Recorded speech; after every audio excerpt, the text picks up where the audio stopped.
More than 200 sailors moved off aircraft carrier after multiple suicides. More than 200 sailors have moved off the USS George Washington aircraft carrier after multiple deaths by suicide among the crew, including 3 in less than 1 week in April, according to the Navy.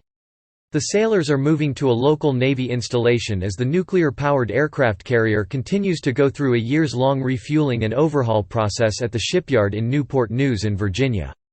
Over the past 12 months, 7 members of the crew have died, including 4 by suicide, prompting the Navy to open an investigation into the command climate and culture on board the Nimitz-class carrier.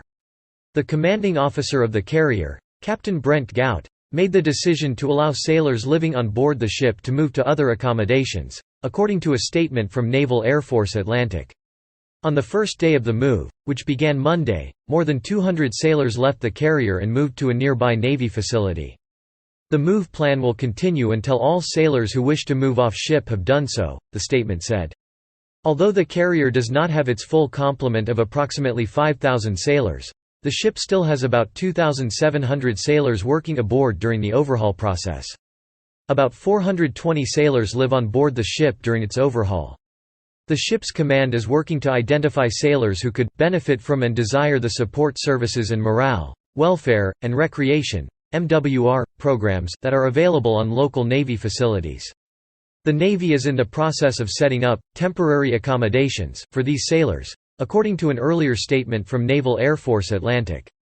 Leadership is actively implementing these and pursuing a number of additional morale and personal well-being measures and support services to members assigned to USS George Washington.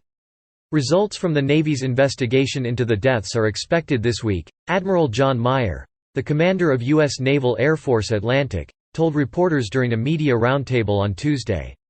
"We've assigned an investigating officer to look into that and to look into the proximate cause. Was there an immediate trigger? Was there a linkage between those events? I expect that to report out this week, and I won't presuppose the outcome of that report," Meyer said. The investigation is one of 2 the U.S. Navy is conducting. The second investigation has a much broader scope, and focuses on command climate, command culture, Meyer said. To respond to the 3 suicides in April, the Navy added resources to the ship, including a ship psychologist, resiliency counselors, and a 13-person sprint team, which is a special intervention team for instances like this, Meyer said. The sprint team was on board for a whole week, and they put out a report that identified some things to add to our investigative work, Meyer added. The deaths aboard the carrier prompted Representative Elaine Luria, a 20-year Navy veteran whose district encompasses multiple military facilities, to write a letter to the Chief of Naval Operations, Admiral Michael Gilday, demanding immediate action to ensure the safety of the crew. Each of these deaths is a tragedy, and the number of incidents within a single command, which includes as many as 4 sailors taking their own lives, raises significant concern that requires immediate and stringent inquiry, Luria wrote last week, noting that her office has received complaints about the quality of life aboard the ship and a toxic atmosphere.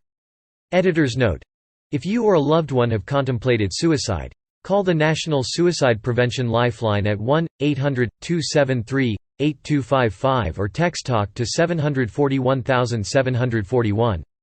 Correction. A previous version of this story misstated the number of sailors living aboard the ship during its refueling and overhaul process. About 420 sailors live on board.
Hơn 200 thủy thủ di chuyển khỏi tàu sân bay sau nhiều vụ tự sát. Hơn 200 thủy thủ đã di chuyển khỏi tàu sân bay USS George Washington sau nhiều lần tử vong do tự tử trong số thủy thủ đoàn, trong đó có 3 người trong vòng chưa đầy một tuần trong tháng 4, theo Hải quân.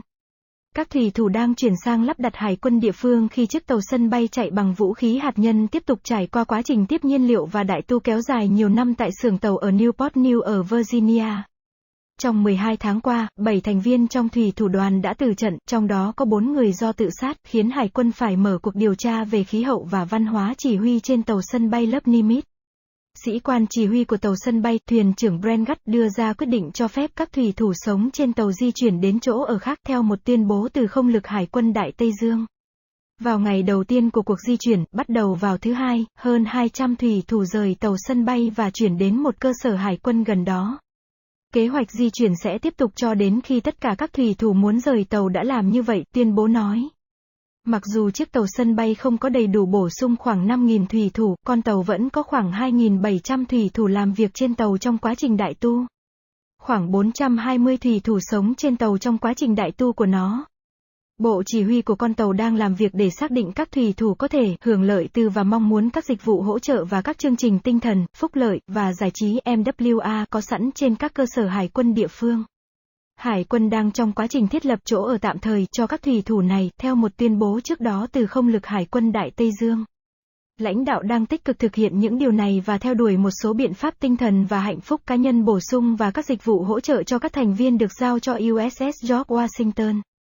Kết quả từ cuộc điều tra của Hải quân về những cái chết được dự kiến trong tuần này, Đô đốc John Mayer, chỉ huy của không lực Hải quân Hoa Kỳ Đại Tây Dương, nói với các phóng viên trong một hội nghị bàn tròn truyền thông hôm thứ Ba. Chúng tôi đã chỉ định một nhân viên điều tra để điều tra điều đó và thực sự để tìm ra nguyên nhân gần. Có kích hoạt ngay lập tức không? Có sự liên kết giữa những sự kiện đó không? Tôi hy vọng điều đó sẽ được báo cáo trong tuần này, và tôi sẽ không giả định kết quả của báo cáo đó, Mayer nói. Cuộc điều tra là một trong 2 cuộc điều tra của Hải quân Mỹ đang tiến hành. Cuộc điều tra thứ hai có phạm vi rộng hơn nhiều và tập trung vào khí hậu chỉ huy, văn hóa chỉ huy, Mayer nói. Để đối phó với 3 vụ tự sát trong tháng 4, Hải quân đã bổ sung thêm nguồn lực cho con tàu, bao gồm một nhà tâm lý học tàu, các cố vấn khả năng phục hồi, và một đội chạy nước rút 13 người, là một đội can thiệp đặc biệt cho các trường hợp như thế này, Mayer nói. Nhóm chạy nước rút đã tham gia cả tuần, và họ đưa ra một báo cáo xác định một số điều cần thêm vào công việc điều tra của chúng tôi, Mayer nói thêm. Những cái chết trên tàu sân bay đã thúc đẩy đại biểu Erlen Luria, một cựu chiến binh hải quân 20 năm có quận bao gồm nhiều cơ sở quân sự, viết thư cho Tổng trưởng tác chiến hải quân, Đô đốc Michael Gilday, yêu cầu hành động ngay lập tức để đảm bảo sự an toàn cho thủy thủ đoàn. Mỗi người trong số những cái chết này là một bi kịch và số vụ việc trong một chỉ huy duy nhất, trong đó bao gồm nhiều như 4 thủy thủ lấy mạng sống của họ, làm tăng mối quan tâm đáng kể đòi hỏi phải điều tra ngay lập tức và nghiêm ngặt. Luria viết tuần trước, lưu ý rằng văn phòng của cô đã nhận được khiếu nại về chất lượng của cuộc sống trên tàu và một bầu không khí độc hại. Biên tập viên lưu ý, nếu bạn hoặc một người thân yêu đã dự tính tự tử, hãy gọi điện cho National Suicide Prevention Lifeline số 1-800-273-8255 hoặc nhắn tin talk đến 741.741. Chỉnh sửa, một phiên bản trước của câu chuyện này đã nói sai số thủy thủ sống trên tàu trong quá trình tiếp nhiên liệu và đại tu của nó. Khoảng 420 thủy thủ sống trên